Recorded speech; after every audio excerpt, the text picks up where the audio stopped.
tell you, God is black. God is black. Everybody knows God is white. Everything the white man taught you, you accepted. He taught you were a black heathen, and you believed him.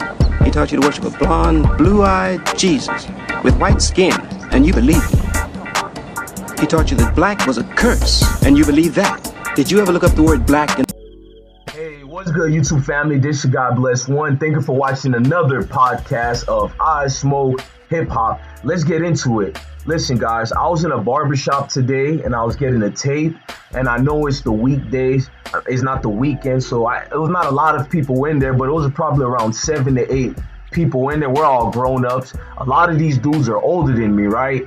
And we mentioned the R. Kelly sex tape, and I just wanted to bring it up. Mind I tell you guys, I was a kid, but we're going to get into that. We mentioned the R. Kelly sex tapes, and one of the barbers goes, "You people are sick bringing that into here."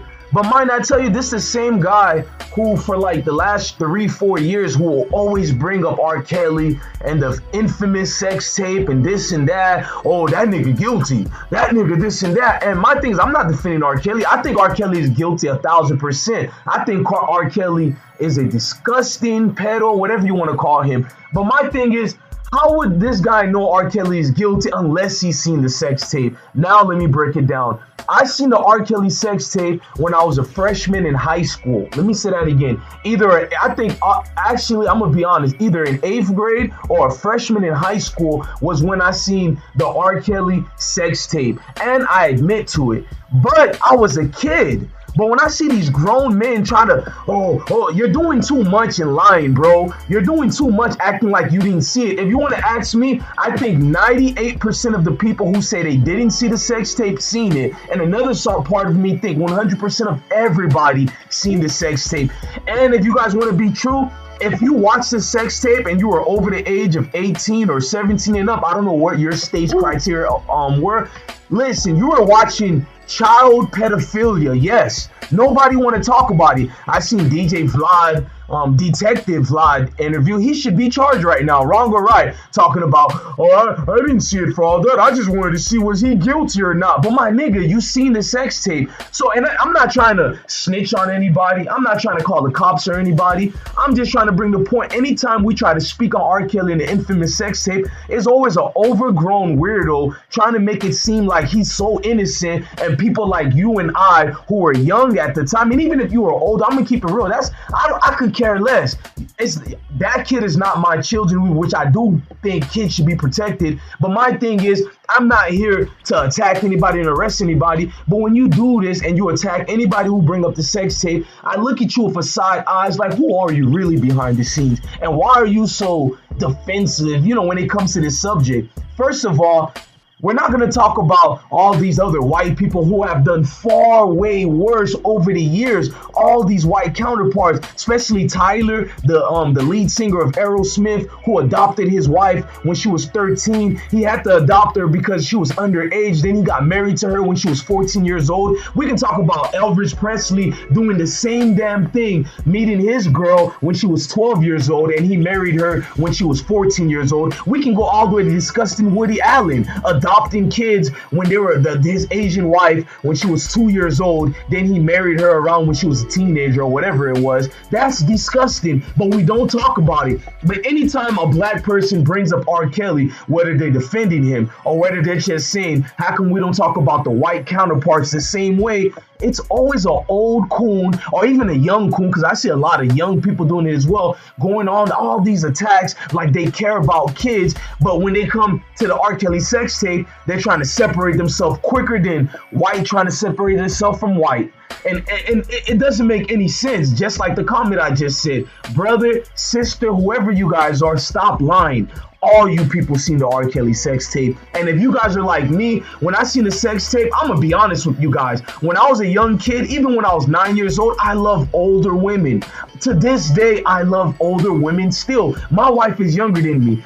And my wife always trying to worry about these young girls, and I always put in her head, it's these older women you need to worry about, babe. If I ever cheat on you, it will be with an older woman. Nothing can a young girl do for me, even when I was a young kid myself. So when I see you guys trying to act like, oh, I'm gonna separate myself, believe it or not, it was pedophilia you guys were watching. So you can play it off like you wasn't watching it, but you were. So when you're trying to see a dude like me who was a goddamn preteen, or not even a preteen, just a young teenager, and you're trying to throw my name under the bus because of this and that, what was your excuse? What were you doing during the R. Kelly sex tape, and what were your reasons watching it when it first came out? And do not give me Detective Vlad TV interview, oh, I was trying to make sure it was him. There's a lot of shit you could have done to make sure if it was him or not. What was really the obligation for you to click on that? Because back then they had Kaza.com and LimeWire. What were you doing downloading? There was no way you could have just streamed it regularly. You had to download it back then. So what were you guys doing watching the R. Kelly sex tape? That's neither here or there.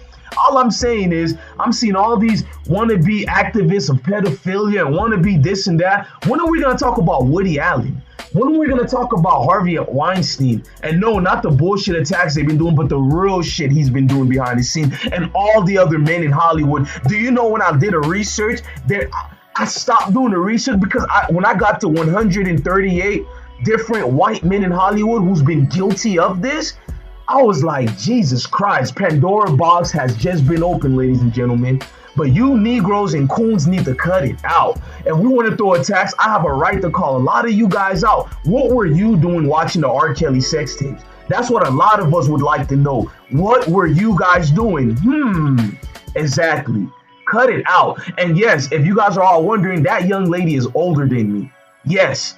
I do not feel guilty watching it during that time, but I felt disgusting. You know why? I was like, damn, R. Kelly, you let me down. Look at this girl. Who cares if she was a whore or not? You're supposed to be the elder. You're supposed to be the one teaching guidance. And let's just be honest. When I was in middle school and elementary, the jokes were running rampant about him and Aaliyah. I didn't see any of the teachers, any of the other of my peers who were in high school. None of you guys were saying anything about it. In fact, there was a joke about it. When Aaliyah came out with her famous song, 1 in a Million, they were like, R. Kelly was hitting these young girls 1 in a million. Yeah, let's talk about it. But we're not going to talk about it, are we? But we're going to be at our barbershops discussing everything else. But when a brother like me bring up the R. Kelly sex tape, oh, everybody want to get uncomfortable. Well, that's what I'm here for. That's what my YouTube channel is for. It's to make you uncomfortable. Because when you get uncomfortable, you start thinking way more. When you get uncomfortable, you have a plan of action. When you get uncomfortable, you get to call these things out, and you don't get to remain silent for well over 30 years and acting like now R. Kelly is some type of monster when we've been known he was a monster dating back to 1991, 1990, 1994. We can keep on going. Let's stop the bullshit. Let's stop the charade, the facade, and let's own up to our own guilty actions and not point the fingers as if you can't be blamed. By the way, my barber is 53 years old, so that tells me you were well over the age when the sex tape came out. Let's cut up the bullshit charade, please.